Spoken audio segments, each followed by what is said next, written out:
Little Women by Louisa May Alcott. Chapter 13. Castles in the Air.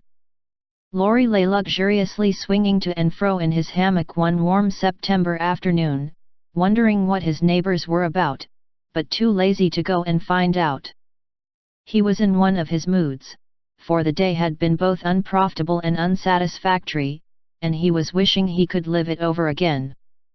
The hot weather made him indolent, and he had shirked his studies, tried Mr. Brooks' patience to the utmost, displeased his grandfather by practicing half the afternoon, frightened the maidservants half out of their wits by mischievously hinting that one of his dogs was going mad, and, after high words with the stab-lemon about some fancied neglect of his horse, he had flung himself into his hammock to fume over the stupidity of the world in general, till the peace of the lovely day quieted him. In spite of himself. Staring up into the green gloom of the horse-chestnut trees above him, he dreamed dreams of all sorts, and was just imagining himself tossing on the ocean in a voyage round the world, when the sound of voices brought him ashore in a flash. Peeping through the meshes of the hammock, he saw the marches coming out, as if bound on some expedition. What in the world are those girls about now? Thought Laurie, opening his sleepy eyes to take a good look, for there was something rather peculiar in the appearance of his neighbors. Each wore a large, flapping hat, a brown linen pouch slung over one shoulder, and carried a long staff. Meg had a cushion, Joe a book, Beth a basket, and Amy a portfolio. All walked quietly through the garden, out at the little back gate, and began to climb the hill that lay between the house and river. "Well, that's cool," said Laurie to himself, "to have a picnic and never ask me. They can't be going in the boat, for they haven't got the key. Perhaps they forgot it. I'll take it to them, and see what's going on." Though possessed of half a dozen hats, it took him some time to find one. Then there was a hunt for the key, which was at last discovered in his pocket, so that the girls were quite out of sight when he leaped the fence and ran after them. Taking the shortest way to the boathouse, he waited for them to appear, but no one came, and he went up the hill to take an observation. A grove of pines covered one part of it, and from the heart of this green spot came a clearer sound than the soft sigh of the pines or the drowsy chirp of the crickets. "Here's a landscape," thought Laurie, peeping through the bushes, and looking wide awake and good-natured already. It was a rather pretty little picture, for the sisters sat together in the shady nook, with sun and shadow flickering over them, the aromatic wind lifting their hair and cooling their hot cheeks, and all the little wood people going on with their affairs as if these were no strangers but old friends. Meg sat upon her cushion, sewing daintily with her white hands, and looking as fresh and sweet as a rose in her pink dress among the green. Beth was sorting the cones that lay thick under the hemlock nearby, for she made pretty things with them. Amy was sketching a group of ferns, and Joe was knitting as she read aloud. A shadow passed over the boy's face as he watched them, feeling that he ought to go away because uninvited, yet lingering because home seemed very lonely and this quiet party in the woods most attractive to his restless spirit. He stood so still that a squirrel, busy with its harvesting, ran down a pine close beside him, saw him suddenly and skipped back, scolding so shrilly that Beth looked up, espied the wistful face behind the birches, and beckoned with a reassuring smile. "May I come in, please? Or shall I be a bother?" he asked, advancing slowly. Meg lifted her eyebrows, but Joe scowled at her defiantly and said at once, "Of course you may. We should have asked you before, only we thought you wouldn't care for such a girl's game as this. I always like your games, but if Meg doesn't want me, I'll go away. I've no objection, if you do something." "It's against the rules to be idle here," replied Meg gravely but graciously. "Much obliged. I'll do anything if you'll let me stop a bit, for it's as dull as the desert of Sahara down there. Shall I sew, read, cone, draw, or do all at once? Bring on your bears. I'm ready. And Lori sat down with a submissive expression delightful to behold. Finish this story while I set my heel, said Joe, handing him the book. Yes, was the meek answer, as he began, doing his best to prove his gratitude for the favor of admission into the Busy Bee Society. The story was not a long one, and when it was finished, he ventured to ask a few questions as a reward of merit. Please, ma'am, could I inquire if this highly instructive and charming institution is a new one? Would you tell him? Asked Meg of her sisters. He'll laugh, said Amy warningly. Who cares? Said Joe. I guess he'll like it, added Beth. Of course I shall. I give you my word I won't laugh. Tell away, Joe, and don't be afraid. The idea of being afraid of you. Well, you see we used to play Pilgrim's Progress, and we have been going on with it in earnest all winter and summer. Yes, I know, said Lori, nodding wisely. Who told you? Demanded Joe. Spirits? No, I did. I wanted to amuse him one night when you were all away, and he was rather dismal. He did like it, so don't scold, Joe, said Beth meekly. You can't keep a secret. Never mind, it saves trouble now. Go on, please, said Lori, as Joe became absorbed in her work, looking a trifle displeased. Oh, didn't she tell you about this new plan of ours? Well, we have tried not to waste our holiday, but each has had a task and worked at it with a will. The vacation is nearly over, the stints are all done, and we are ever so glad that we didn't dawdle. Yes, I should think so, and Lori thought regretfully of his own idle days. Mother likes to have us out of doors as much as possible, so we bring our work here and have nice times. For the fun of it we bring our things in these bags, wear the old hats, use poles to climb the hill, and play pilgrims, as we used to do years ago. We call this hill the Delectable Mountain, for we can look far away and see the country where we hope to live sometime. Joe pointed, and Lori sat up to examine, for through an opening in the wood one could look across the wide, blue river, the meadows on the other side, far over the outskirts of the great city, to the green hills that rose to meet the sky. The sun was low, and the heavens glowed with the splendor of an autumn sunset.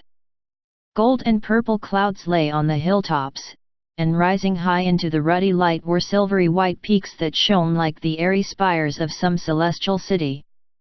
How beautiful that is! Said Lori softly, for he was quick to see and feel beauty of any kind. It's often so, and we like to watch it, for it is never the same, but always splendid, replied Amy, wishing she could paint it. Joe talks about the country where we hope to live sometime, the real country, she means, with pigs and chickens and haymaking. It would be nice, but I wish the beautiful country up there was real, and we could ever go to it, said Beth musingly. There is a lovelier country even than that, where we shall go, by and by, when we are good enough, answered Meg with her sweetest voice. It seems so long to wait, so hard to do.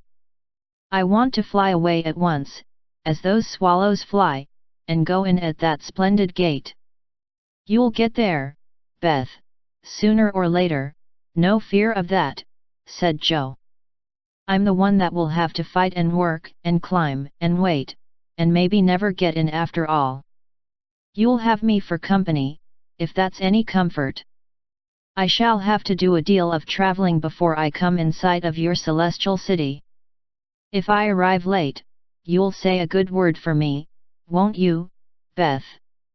Something in the boy's face troubled his little friend, but she said cheerfully, with her quiet eyes on the changing clouds, if people really want to go, and really try all their lives, I think they will get in, for I don't believe there are any locks on that door or any guards at the gate. I always imagine it is as it is in the picture, where the shining ones stretch out their hands to welcome poor Christian as he comes up from the river.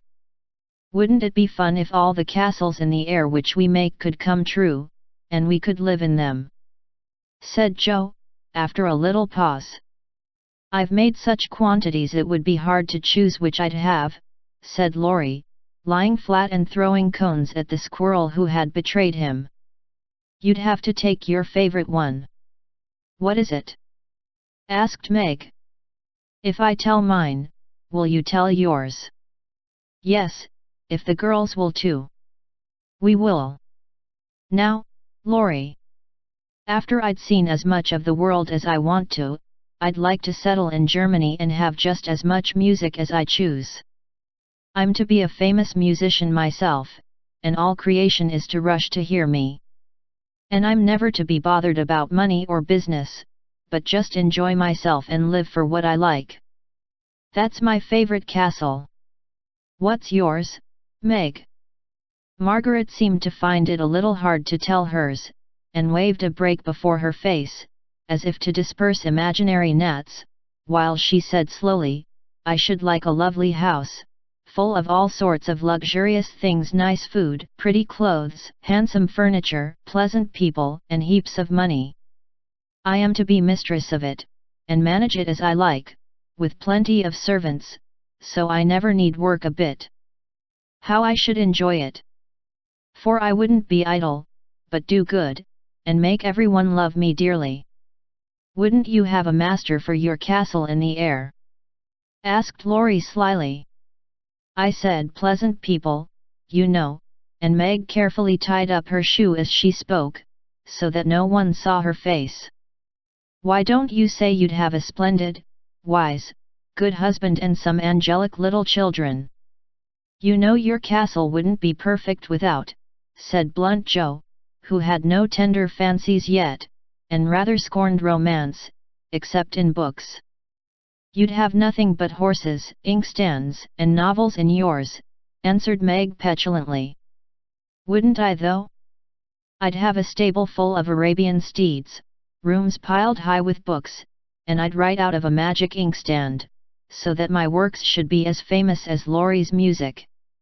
I want to do something splendid before I go into my castle, something heroic or wonderful that won't be forgotten after I'm dead.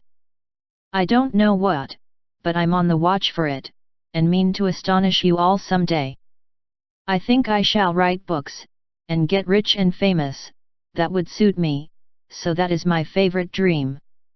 Mine is to stay at home safe with father and mother, and help take care of the family," said Beth contentedly. "Don't you wish for anything else?" asked Laurie. "Since I had my little piano, I am perfectly satisfied. I only wish we may all keep well and be together, nothing else. I have ever so many wishes, but the pet one is to be an artist, and go to Rome, and do fine pictures, and be the best artist in the whole world," was Amy's modest desire. "We're an ambitious set, aren't we? Every one of us, but Beth, wants to be rich and famous, and gorgeous in every respect. I do wonder if any of us will ever get our wishes," said Laurie, chewing grass like a meditative calf. "I've got the key to my castle in the air, but whether I can unlock the door remains to be seen," observed Joe mysteriously. "I've got the key to mine, but I'm not allowed to try it." "Hang college!" muttered Laurie with an impatient sigh. "Here's mine." And Amy waved her pencil. "I haven't got any," said Meg forlornly. "Yes, you have," said Laurie at once. "Where?" "In your face." "Nonsense, that's of no use." "Wait and see if it doesn't bring you something worth having," replied the boy, laughing at the thought of a charming little secret which he fancied he knew. Meg colored behind the break, but asked no questions and looked across the river with the same expectant expression which Mr. Brooke had worn when he told the story of the night. "If we are all alive 10 years hence," let's meet, and see how many of us have got our wishes, or how much nearer we are then than now, said Joe, always ready with a plan. Bless me! How old I shall be, 27! Exclaimed Meg, who felt grown up already, having just reached 17.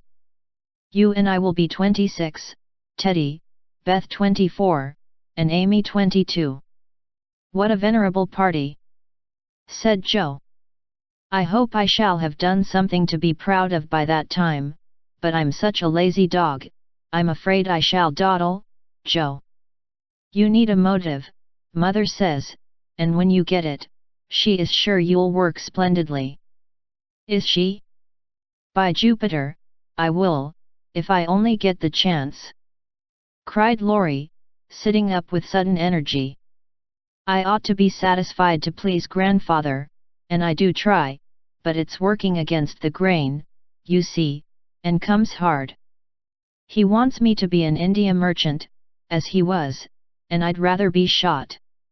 I hate tea and silk and spices, and every sort of rubbish his old ships bring, and I don't care how soon they go to the bottom when I own them. Going to college ought to satisfy him, for if I give him 4 years he ought to let me off from the business. But he's set, and I've got to do just as he did, unless I break away and please myself, as my father did. If there was anyone left to stay with the old gentleman, I'd do it tomorrow. Laurie spoke excitedly, and looked ready to carry his threat into execution on the slightest provocation, for he was growing up very fast and, in spite of his indolent ways, had a young man's hatred of subjection, a young man's restless longing to try the world for himself. I advise you to sail away in one of your ships, and never come home again till you have tried your own way, said Joe, whose imagination was fired by the thought of such a daring exploit, and whose sympathy was excited by what she called Teddy's wrongs. That's not right, Joe. You mustn't talk in that way, and Laurie mustn't take your bad advice. You should do just what your grandfather wishes, my dear boy, said Meg in her most maternal tone. Do your best at college, and when he sees that you try to please him, I'm sure he won't be hard on you or unjust to you. As you say, there is no one else to stay with and love him, and you'd never forgive yourself if you left him without his permission. Don't be dismal or fret, but do your duty and you'll get your reward, as good Mr. Brooke has, by being respected and loved. What do you know about him? Asked Laurie, grateful for the good advice, but objecting to the lecture, and glad to turn the conversation from himself after his unusual outbreak. Only what your grandpa told us about him, how he took good care of his own mother till she died, and wouldn't go abroad as tutor to some nice person because he wouldn't leave her. And how he provides now for an old woman who nursed his mother, and never tells anyone, but is just as generous and patient and good as he can be.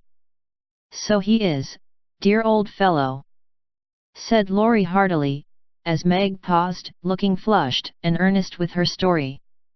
It's like Grandpa to find out all about him without letting him know, and to tell all his goodness to others, so that they might like him. Brooke couldn't understand why your mother was so kind to him, asking him over with me and treating him in her beautiful friendly way. He thought she was just perfect, and talked about it for days and days, and went on about you all in flaming style. If ever I do get my wish, you see what I'll do for Brooke. Begin to do something now by not plaguing his life out, said Meg sharply. How do you know I do, miss? I can always tell by his face when he goes away. If you have been good, he looks satisfied and walks briskly. If you have plagued him, he's sober and walks slowly, as if he wanted to go back and do his work better. Well, I like that. So you keep an account of my good and bad marks in Brooke's face, do you? I see him bow and smile as he passes your window, but I didn't know you'd got up a telegraph. We haven't. Don't be angry, and oh, don't tell him I said anything. It was only to show that I cared how you get on, and what is said here is said in confidence, you know," cried Meg, much alarmed at the thought of what might follow from her careless speech. "I don't tell tales," replied Laurie, with his high and mighty air, as Joe called a certain expression which he occasionally wore. "Only if Brooke is going to be a thermometer, I must mind and have fair weather for him to report. Please don't be offended. I didn't mean to preach or tell tales or be silly. I only thought Joe was encouraging you in a feeling which you'd be sorry for by and by. You are so kind to us, we feel as if you were our brother and say just what we think. Forgive me, I meant it kindly." And Meg offered her hand with a gesture both affectionate and timid. Ashamed of his momentary pique, Laurie squeezed the kind little hand, and said frankly, "I'm the one to be forgiven. I'm cross and have been out of sorts all day. I like to have you tell me my faults and be sisterly, so don't mind if I am grumpy sometimes. I thank you all the same." Bent on showing that he was not offended, he made himself as agreeable as possible, wound cotton for Meg, recited poetry to please Joe, shook down cones for Beth, and helped Amy with her ferns, proving himself a fit person to belong to the Busy Bee Society. In the midst of an animated discussion on the domestic habits of turtles, one of those amiable creatures having strolled up from the river, the faint sound of a bell warned them that Hannah had put the tea to draw, and they would just have time to get home to supper. "May I come again?" asked Laurie. "Yes, if you are good, and love your book, as the boys in the primer are told to do," said Meg, smiling. "I'll try. Then you may come, and I'll teach you to knit as the Scotchmen do.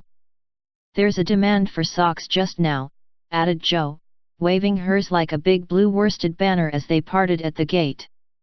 That night, when Beth played to Mr. Lawrence in the twilight, Laurie, standing in the shadow of the curtain, listened to the little David, whose simple music always quieted his moody spirit, and watched the old man, who sat with his grey head on his hand, thinking tender thoughts of the dead child he had loved so much. Remembering the conversation of the afternoon, the boy said to himself, with the resolve to make the sacrifice cheerfully, "I'll let my castle go, and stay with the dear old gentleman while he needs me, for I am all he has."